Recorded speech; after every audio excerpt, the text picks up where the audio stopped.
साम्राज्य न्यूज, सामान्यांचा असामान्य आवाज। घरात कोणीही कमावता नाही, महाराष्ट्रात कुठेही जंगम मालमत्ता नाही अशी खोटी माहिती देऊन पतीची अनुकंपाखाली नोकरी मिळवल्याप्रकरणी महिलेवर सदर बाजार पोलीस ठाण्यात गुन्हा दाखल झाला आहे।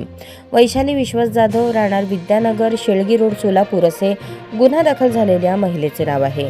वैशाली जाधव यांचे पती विश्वास रामकृष्ण जाधव हे महावितरण कंपनीत वरिष्ठ तंत्रज्ञ म्हणून कार्यरत होते।